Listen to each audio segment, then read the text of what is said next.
Good afternoon, this is your friendly neighbourhood Weepathy Eisenberg here. Or is it evening? Probably is evening now. Aye, because it's 7:15 at night. Aye, UK time. Right, so the second series of JoJo's Bizarre Adventure. Just finished it today, just before the weekend.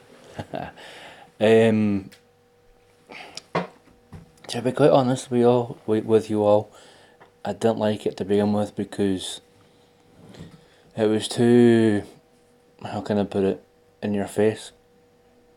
What I mean by that is coming off the back of a fantastic hero, main character. You're thinking, yeah, right. And this new guy, the New York JoJo,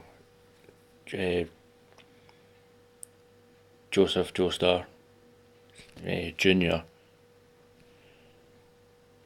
I'll try and find out who I'm talking about here. Hold on.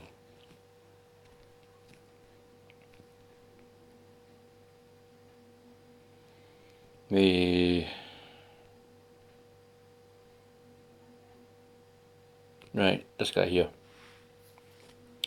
Joseph Joestar.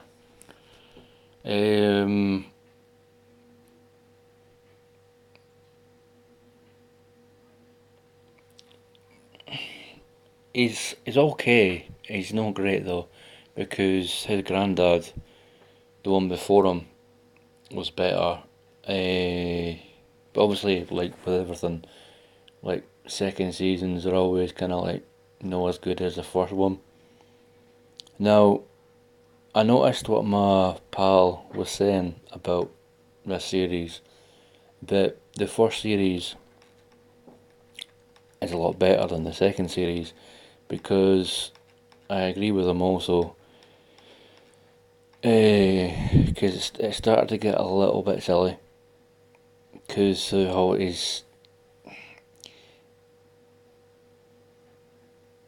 There was times where I was thinking, can this guy no just gonna stop being silly and just be serious? But then again, yeah, sure he was being serious. His silliness was just to distract the villain so he could think what he was going to do. Obviously he met Caesar, God rest his soul. The reason I say that is because he took on one of the second last Pillar Men, the main villains of this arc. And obviously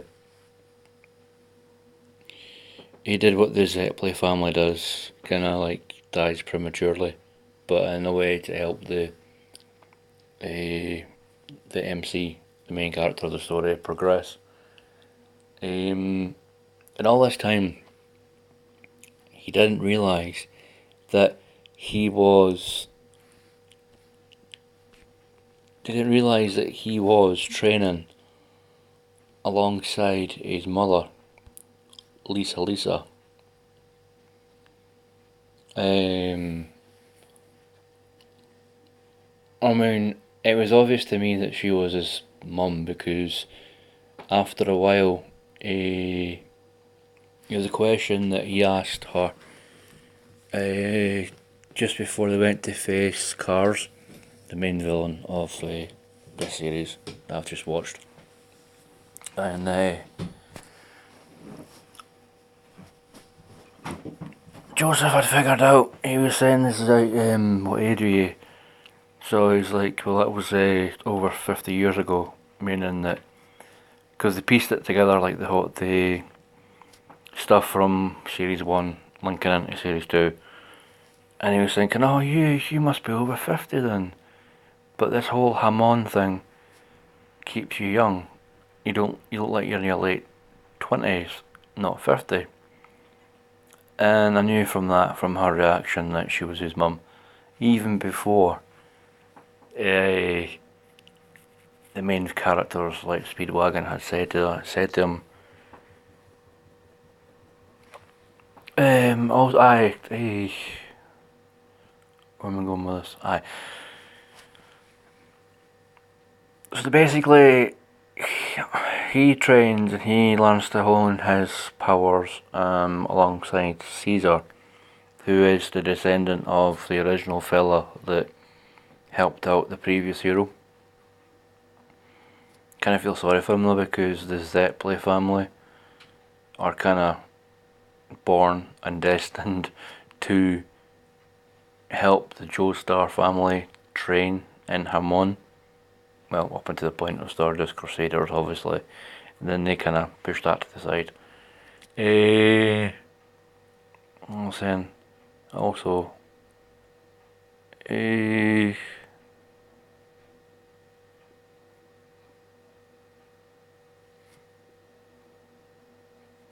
basically, like the latter half of the series, they had this kind of thing where it was this special stone that they needed to keep from the bad guys, but obviously Cars had got it for some reason, because the German guy that was helping them, his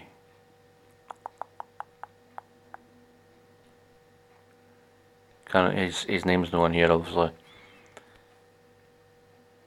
It might be though, bear with me a minute. Yes, this guy. He started off a villain, but he kinda like, well, he kept coming back, and it was because of him. Joseph managed to beat Cars by fire by allowing, how I see it, he allowed Joseph to get enough time to get a plan together to propel Cars into space, where he froze into a rock, and basically that's him. He's floating around space, and it's like, right, okay, so that's how he died. But then it came to, obviously it came to later on, like near the end of the episode, where they thought that Joseph had died, but it actually turns out that he was actually still alive. Because no, not her.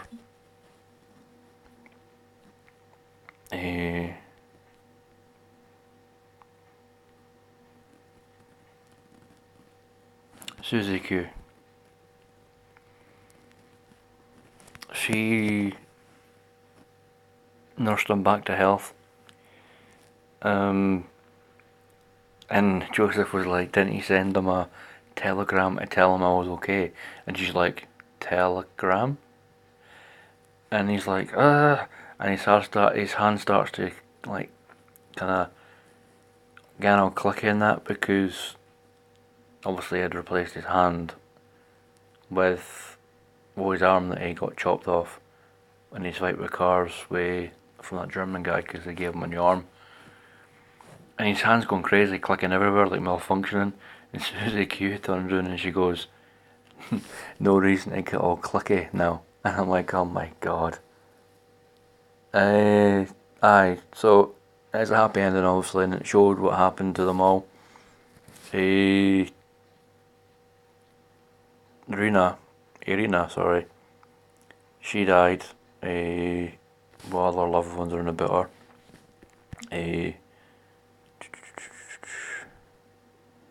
Smokey Brown, he became a mayor, president thing, whatever, like, he basically, it became, well, he studied basically, and then he became a high-ranking official in the American government, whatever.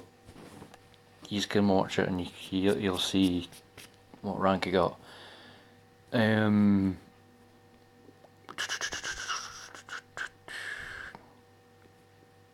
And that's actually quite sad, because it showed that Speedwagon, he kept on going until he was about 89, and then after 89 he died peacefully, and I'm like, why you gotta do that to a brother?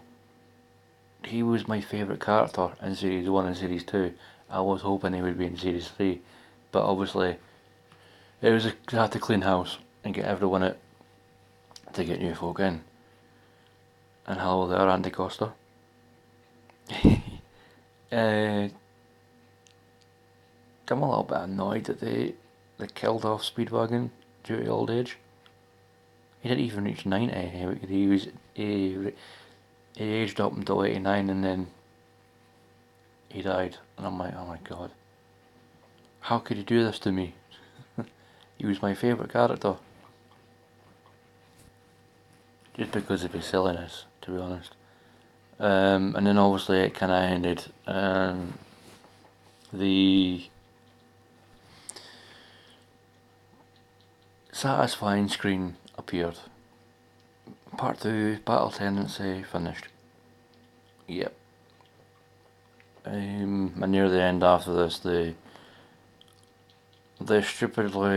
fishing men brought up something off the bottom of the sea. Surprise, surprise, guess who it was? Theo. He's still alive inside his coffin at the bottom of the sea. And I'm like, do not open. And they went, let's pop it open to see if there's any treasure in there. And I'm like, don't open it. Theo's in there. As soon as you open it, you're all gonna die. And then it went to a dark prison.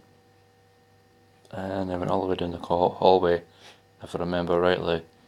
And then it went into a jail cell. And Jotaro, the new hero of Series 3 that I'm about to watch tomorrow, is just sitting there in the dark with his hat tilted, looking at the cameras as they say, yep, it's going to be me next, get used to it.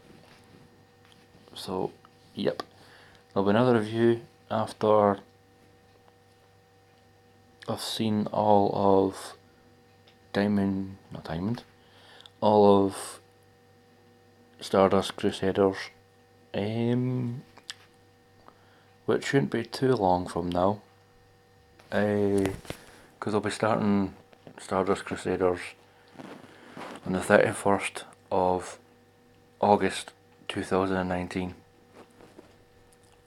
and I don't know when I'll finish it because I'm going to enjoy it. I'll see you all in that next video then. Ta-ra for now.